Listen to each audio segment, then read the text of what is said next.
8 kilowatt solar panel அமைக்கிறதுக்காக நாங்கள் Chennai OMR வந்திருக்கோம். இதுதான் அந்த சோலார் பங்களா. மிஸ்டர் எடிசன் சார் என்னோடய கிளைண்ட் எனக்கு ஃபோன் பண்ணி இந்த ஆர்டர் கொடுத்தாரு. உலகத்தில் எது பெஸ்ட்டோ அதை போடுப்பானார். போடு ஆர்இசி பேனலை. ஆமாங்க, இன்றைக்கி வேர்ல்ட்ஸ்லேயே ஆஃப் கட் டெக்னாலஜியில் நம்பர் 1 ஆகிற ஆர்இசி பேனல் தான் நாங்கள் இந்த வீட்டுக்கு போட்டிருக்கோம். இவருக்கு பார்த்தீங்கன்னா ஒரு 20 25 கரண்ட் பில் வருதுன்னு சொன்னார். ஸோ டோட்டலாகவே இந்த வீட்டை வந்து நாங்கள் வந்து சோலாருக்காக கன்வெர்ட் பண்ணிட்டோம். மார்னிங் 9 மணிலேருந்து சாயந்தரம் 5 மணி வரைக்கும் இந்த சோலார் இந்த பங்களா வந்து ஆன் கிரிட்டில் ஒர்க் ஆகும். 5:30 மணிக்கு மேலே சூரியன் அஸ்தமானுக்கு அப்புறமா பார்த்தீங்கன்னா இது வந்து ஆஃப் கிரிடுக்கு மாறிடும். 4 பேட்டரி அப்படி வச்சு கன்வெர்ட் பண்ணிக்கோம். ஏன் பார்த்தீங்கன்னு வச்சுக்கோங்களேன், இனிமேட்டு இந்த பங்களாக்காக கூடங்குளத்துலையோ இல்லை கல்பாக்கத்தில் நிலக்கரி எரிக்க வேணாம். இன்றைக்கி நிலக்கரி எரிச்சு தான் நம்ம இந்த உலகத்தை நாஸ்தி பண்ணிட்டோம். அட்லீஸ்ட் இனிமேட்டாச்சு எல்லாம் கோக்ரீனாக மாறணும். ஸோ டோட்டலாக கோக்ரீனாக மாற்றி கொடுத்துருப்பானாரு. டோட்டலாகவே மாற்றி கொடுத்துட்டோம். எந்த வீட்டில் வந்து சோலார் பேனல் இன்ஸ்டால் பண்ணுறாங்களோ, நிலத்தடி அப்புறம் ரெயின் வாட்டர் ஹார்வெஸ்டிங் இன்ஸ்டால் பண்ணுறாங்களோ அந்த வீட்டில் மட்டும் தான் நான் வீடியோ ரெக்கார்ட் பண்ணுறேன். பெர்மிஷன் கேட்டேன், தாராளமாக போட்டுக்க பண்ணார்.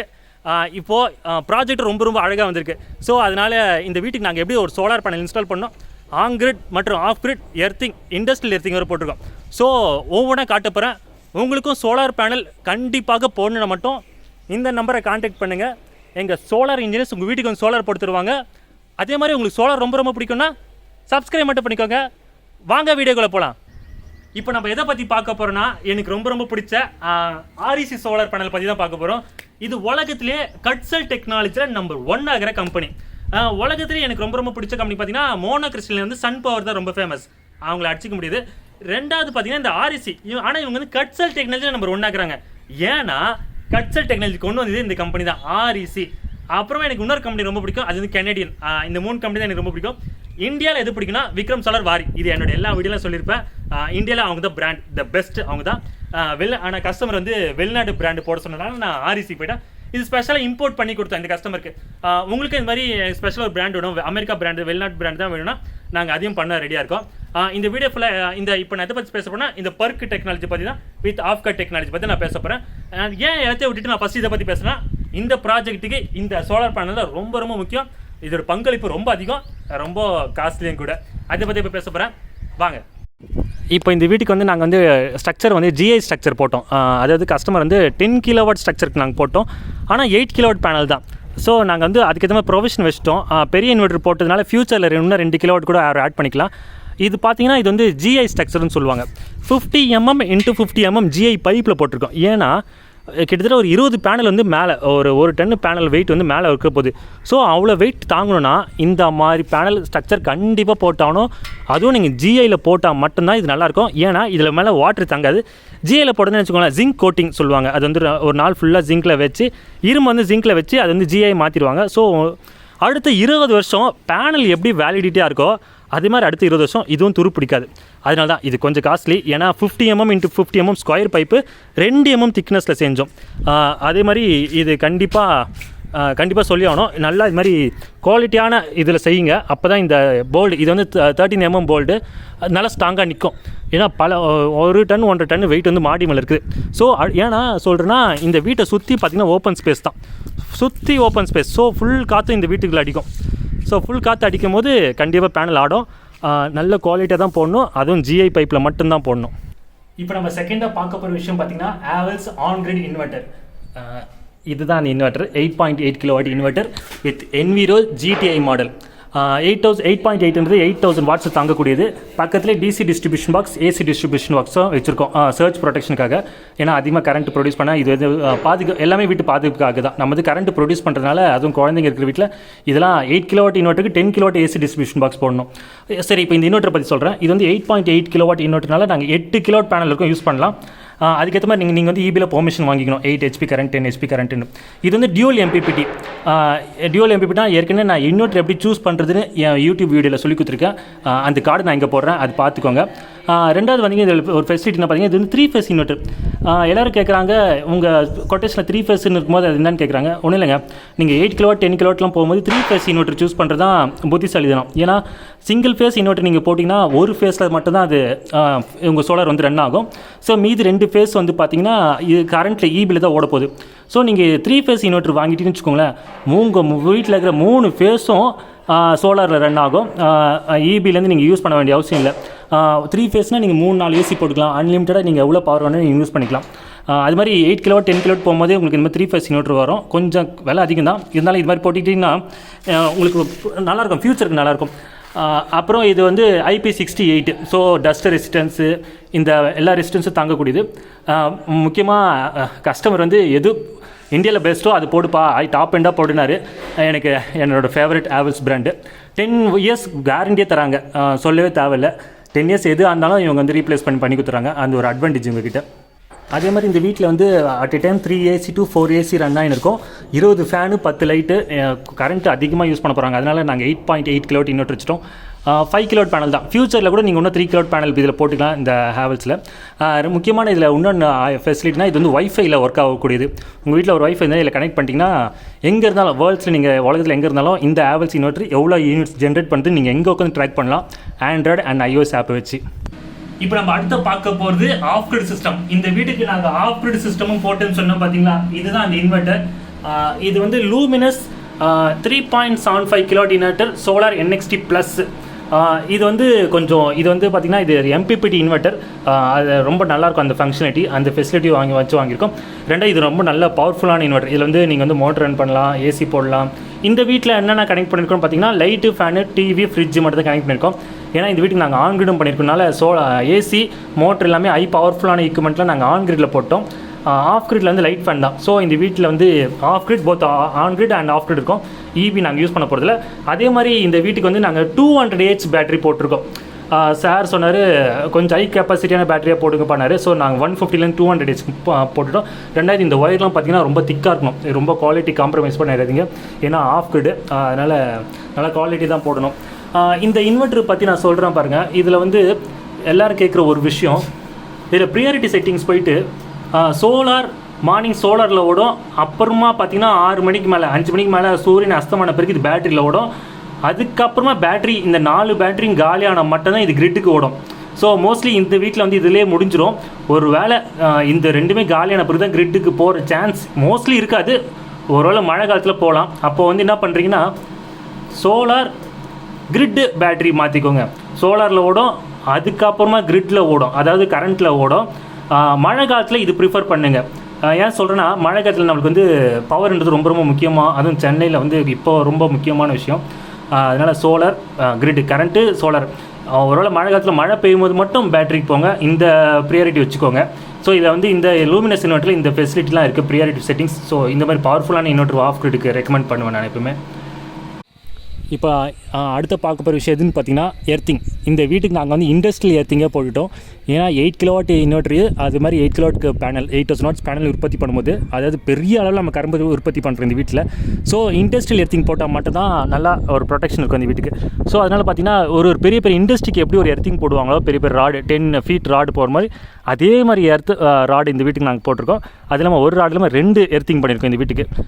டோட்டலாக பார்த்திங்கன்னா 3 எர்த்திங். ஒன்று வந்து இன்வெர்ட்டருக்கு ஒரு எர்த்திங், ஒன்று வந்து பேனலுக்கு ஒரு எர்த்திங், ஒன்று வந்து இந்த வீட்டுக்கு நார்மலாக ஒரு எர்த்திங் போடுவோம் பார்த்திங்களா. ஸோ டோட்டலாக 3 எர்த்திங். ப்ரொடெக்ஷனில் வந்து எதுவுமே காம்ப்ரமைஸே பண்ணிக்கல. சாரும் சொன்னார் இந்த மாதிரி விஷயத்தில் எதுவுமே பண்ணிடாதீங்கப்பா, நல்லா காம்ப்ரமைஸே பண்ணிக்காதீங்க குவாலிட்டியில், நல்லா எது டாப் எண்டோ அதை போடுங்கனாரு. ஸோ சொல்லவே தேவையில்ல, இண்டஸ்ட்ரியல் எர்த்திங்கை போட்டாச்சு. அந்த இண்டஸ்ட்ரியல் எர்த்திங் பார்த்திங்கன்னா ஒரு 10 ஃபீட் ராடு, ரொம்ப திக்கான ராடு, அது போட்டுட்டு அதில் சார்கோல் போட்டுட்டு மேலே வந்து கெமிக்கல்ஸ் போட்டுட்டோம். கெமிக்கல்ஸ் ஏன் போட்டுன்னு வச்சுக்கோங்களேன், அது வந்து ஃபாஸ்ட்டாக இருக்கும்.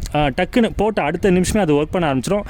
அதனால் ஒரு 10 அடிக்கு ஆழம் தோண்டிட்டு அதில் வந்து அந்த ராடை வந்து வச்சுட்டு மேலே வந்து கனெக்ட் பண்ணிவிட்டு இந்த மாதிரி பைப்பு, நல்ல திக்கான பைப்பு யூஸ் பண்ணி மேலே எடுத்துகிட்டு போயிட்டு அங்கே வந்து பேனலுக்கு ஒரு எர்த்திங் கொடுத்துட்டோம்.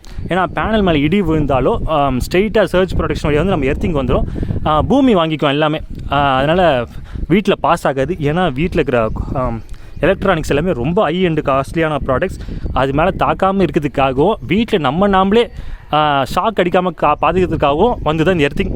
இது நிறைய பேர் வீட்டில் போடுறதில்ல. வீடு பெருசாக கட்டிடுறீங்க, ஆனால் எர்த்திங் மட்டும் விட்டுறீங்க. அப்படி பண்ணாதீங்க. சோலார் போடுற வீட்டில் எல்லா வீட்லேயும் இந்த எர்த்திங் 8 கிலோவாட் மேலே போகும்போது நீங்கள் இண்டஸ்ட்ரியல் எர்த்திங் போடுங்க. கொஞ்சம் பார்க்காதீங்க, அது கொஞ்சம் விலை அதிகம் தான் ராடு, இருந்தாலும் குவாலிட்டியில் காம்ப்ரமைஸ் பண்ணிக்காதீங்க. அது மாதிரி பண்ணோம். அது மாதிரி சார்கோல் போட்டு கெமிக்கல்ஸ் போட்டு 10 ஃபீட் பண்ணி திக்கான பைப்பு வச்சுன்னு மேலே போய் சோலார் பேனல் கனெக்ட் பண்ணோம். ரொம்ப நல்லா வந்திருக்கு. எந்த விதமான ஏன் நான் இவ்வளோ சொல்கிறேன்னு வச்சுக்கோங்களேன், சோலார் பேனல் வந்து வெளிச்சத்தால் ஒர்க் ஆகக்கூடியது.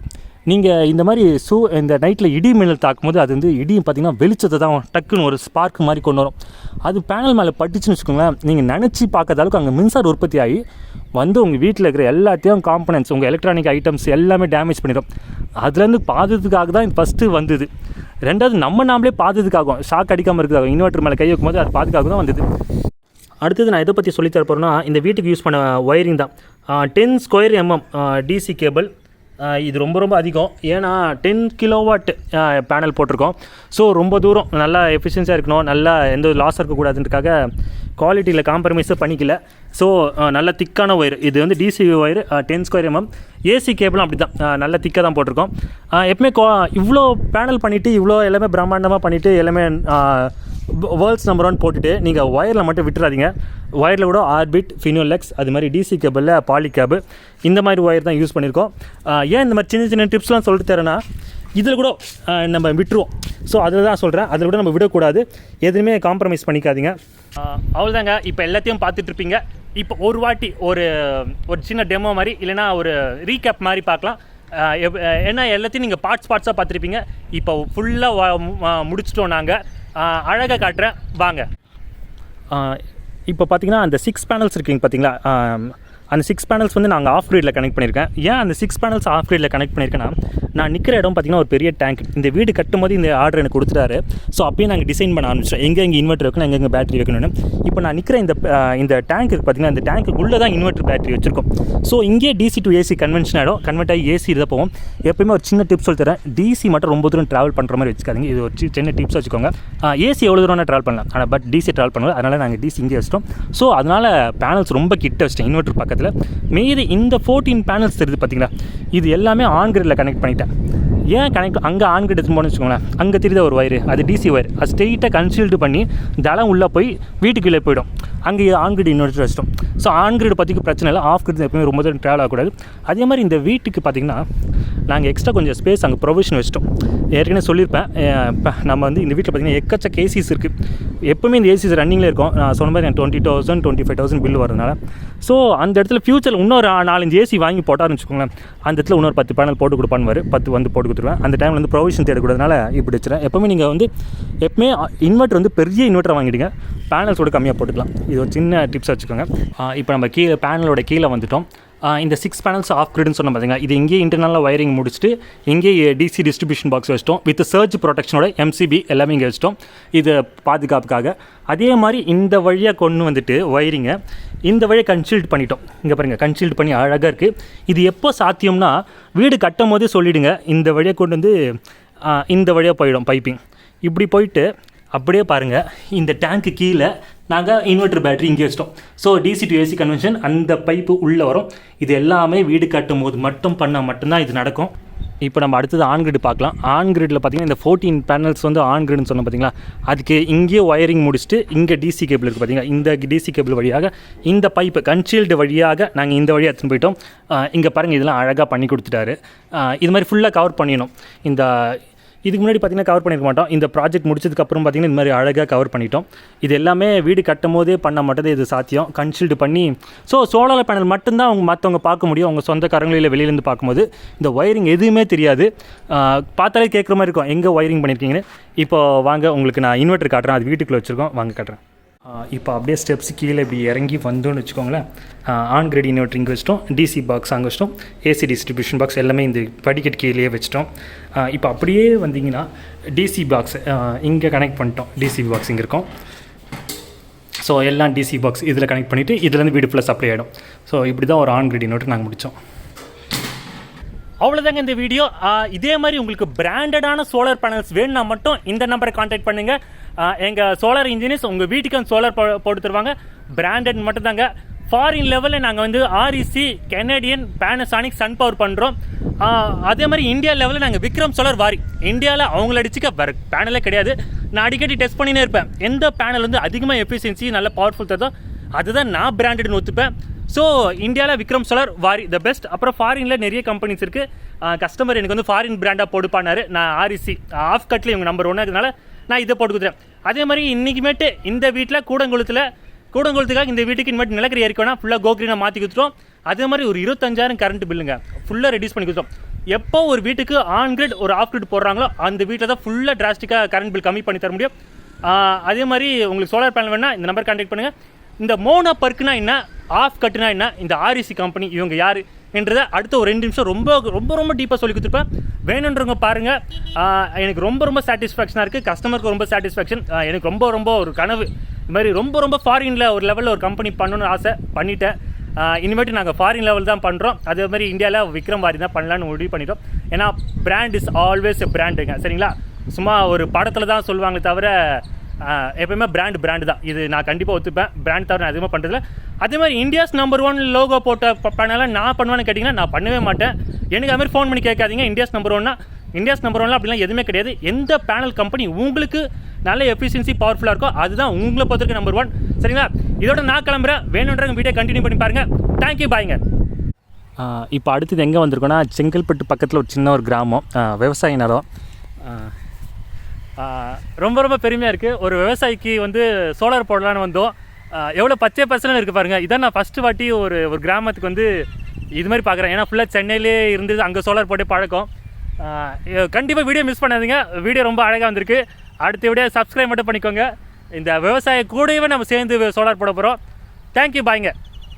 இப்போ இந்த வீட்டுக்கு ஆர்இசி சோலார் பேனல் போட்டிருக்கோம், சரிங்களா? REC 405 watts with PERC with half cut technology. அப்படின்னா என்னன்னா monocrystalline half cut with PERC டெக்னாலஜினா, மோனோ கிறிஸ்டலின்றது அந்த சோலார் பேனல் ஒரே கிறிஸ்டலினால செய்யப்பட்டது. அதை குறிக்கும் அந்த மோனோ கிறிஸ்டலின். மோனோ கிறிஸ்டலின் ஒரு கிறிஸ்டலின்லேருந்து. அப்புறமா பர்க் பேசிவேட்டட் எமிட்டர் ரியர் செல். சூரிய வெளிச்சத்தை இந்த சோலார் பேனல் மேலே படும்போது பட்டு பாதி போயிடும். அதுக்கப்புறமா சோலார் செல்லு மேலே பட்டு மின்சாரம் உற்பத்தி ஆகும். மீதி கொஞ்சம் பவர் பார்த்தீங்கன்னா அதுவும் பட்டு போயிடும். அது வந்து வேஸ்ட்டாக போயிடும். சோலார் இன்ஜினியர்ஸ் வந்து அது வேஸ்ட் பண்ணக்கூடாதுன்னு பேசிவேஷன் லேயர்னு பின்னாடி வச்சு அந்த சோலார் வெளிச்சம் இருக்குது பார்த்தீங்களா, சூரிய வெளிச்சம் அது மேலே பட்டு சோலார் செல்லையும் ஆக்டிவேட் பண்ணிவிட்டு மின்சாரம் உற்பத்தி பண்ணிவிட்டு மீதி பட்டு போகுது பார்த்தீங்களா, அது வந்து பேசிவேஷன் லேயர்னு ஒன்று வச்சு அதில் பட்டு மறுபடியும் சோலார் செல் மேலே பட வைக்கிறாங்க, ஹிட் பண்ண வைக்கிறாங்க. அப்போ என்ன ஆகுதுன்னா மேலே படுற சோலார் வெளிச்சத்தை வச்சு கரண்ட் உற்பத்தி பண்ணிடுது. கீழே பேசிவேஷன் லேயர் வச்சு மறுபடியும் சோலார் செல் மேலே ஹிட் பண்ண வைக்கிறாங்க. ஸோ அதனால எஃபிஷியன்சி ரொம்ப கூட. அதே இந்த சோலார் பேனல் இருக்குது, அதனால தான் பர்க் டெக்னாலஜின்னு சொல்லுவாங்க. மறுபடியும் சொல்கிறேன், PERC பேசிவேட்டட் எமிட்டட் ரியர் செல். ரியர் செல்னா செல்லுக்கு பின்னாடி, ரியர்னா பின்னாடி, பேசிவேட்டட் பேசிவேஷன் லேயர்னு சொல்கிறாங்க. இது பர்க்குன்னு சொல்லுவாங்க. அதுக்கப்புறமா ஆஃப் கட்டுன்னு சொன்னால் பார்த்தீங்களா, இதுதான் சோலார் செல்லை வந்து 2ஆக டிவைட் பண்ணிடுவாங்க. இப்படி ஒரு இது, இப்படி ஒன்று 2ஆக டிவைட் பண்ணிட்டு என்னன்னா இதில் வந்து பார்த்தீங்கன்னா 2-3 அட்வான்டேஜ் இருக்குது. ஷார்ட்டாக சொல்லிடுறேன். ஃபஸ்ட்டு அட்வான்டேஜ் எல்லாருக்கும் தெரிகிற ஒரு அட்வான்டேஜ் என்ன பார்த்தீங்கன்னா, மேலே கீழே சோலார் பேனல் மேலே நிழல் பட்டுன்னு வச்சுக்கோங்களேன். சும்மா இப்படி கை வைக்கிறேன், நிழல் பட்டுச்சுன்னா மேலே இருக்கிற செல்லு ஆக்டிவிட்டியில் இருக்கும், கீழே இருக்கிற செல்லு வந்து இதுவாகிடும். இதுக்கு முன்னாடி வந்த சோலார் பேனல் எல்லாமே எப்படின்னா சோலார் செல் மேலே வந்து நிழல் பட்டுச்சுன்னா அது வந்து ஆஃபாக மாறிடும், அதாவது பாதியாக மாறிடும். 300 வாட்ஸில் 150 மாறிடும். அதால் நிறைய டிஸ்அட்வான்டேஜ் இருக்குது. சோலார் செல்லில் போய் அதை ஆஃப் பண்ணிடும் நிழல் பட்டு. ஸோ உங்களுக்கு வந்து அந்த கரண்ட் உற்பத்தி ஆகாது, மின்சார உற்பத்தி ஆகாது. அதனால தான் இன்ஜினியர்ஸ் என்ன பண்ணாங்கன்னா செல்லை 2ஆக உடைச்சிட்டு கீழே நிழல் பட்டாலும் மேலே ஆக்டிவேட் ஆகிருன்ட்டு. இது வந்து ஆஃப் கட் டெக்னாலஜி. அதுக்கப்புறமா இந்த சோலார் பேனல்னாலே அது வந்து 72 செல்ஸ் இருக்கும். 72 செல்ஸ்னால் என்னென்னா இது ஒரு செல்லு, இது ஒரு செல்லு, அது மாதிரி 72 செல் இருக்கும். இதை சோலார் கட் இன்ஜினியர்ஸ் என்ன பண்ணாங்கன்னா கட் பண்ணிட்டாங்க, பாதியாக கட் பண்ணி 144 72 × 2 144 செல் தான் மாற்றிட்டாங்க. இதால் என்ன ஆகுதுன்னா அதிகமாக அவுட்புட் வர ஆரம்பிக்கும். ஏன்னா ஒரு டிசி கரண்ட் எப்பவுமே ரொம்ப தூரம் ட்ராவல் ஆகக்கூடாது. ஆனால் இங்கே ரொம்ப தூரம் ட்ராவல் ஆகிறதுனால என்ன பண்ணாங்கன்னா 2ஆக உடைச்சி இந்த சில்வர் பார்க்குறீங்களா, சில்வர் லைன், இது பேர் ரிப்பன் சொல்லுவாங்க. அந்த ரிப்பனில் வந்து அவுட்புட் கொடுத்துக்கினே இருக்கும் ஆட்டம்ஸ், எலக்ட்ரான்ஸ். வந்து எலக்ட்ரான்ஸ்னால் என்ன தெரியும், ஒரு இடத்துல இன்னொரு இடத்துக்கு மூவ் ஆகும்போது கரண்ட் உற்பத்தி ஆகும், அதான் எலக்ட்ரான்ஸ். ஸோ பெரிய செல்லாக இருந்ததுன்னா அந்த ரிப்பன் தரும்போது 10 ஆம்ஸ் தரும்போது அந்த ரிப்பன் வந்து 8 ஆம்ஸ் தான் பாஸ் பண்ணதுனால 2ஆக உடைச்சி 5 ஆம்ஸ் 2 சோலார் செல்லை உடைச்சாங்க. முன் வந்து 10 ஆம்ஸ் கொடுத்த அவுட்புட்டு இப்போ 5 ஆம்ஸ் அவுட்புட்டை கொடுக்குது. கீழே இருக்கிற செல் 5 ஆம்ஸ் அவுட்புட்டை கிடைக்குது. ப்ளஸ் பண்ண 10 ஆம்ஸ் வந்துடுது. ஈஸியாக பவர் எஃபிஷியன்சி அதிகமாகிடுது. அதனால ஆஃப் கட் டெக்னாலஜி கொண்டு வந்தாங்க. ஸோ இந்த வீட்டுக்கு நாங்கள் வந்து mono crystal PERC half cut டெக்னாலஜியை போட்டோம். சரிங்களா? இப்போ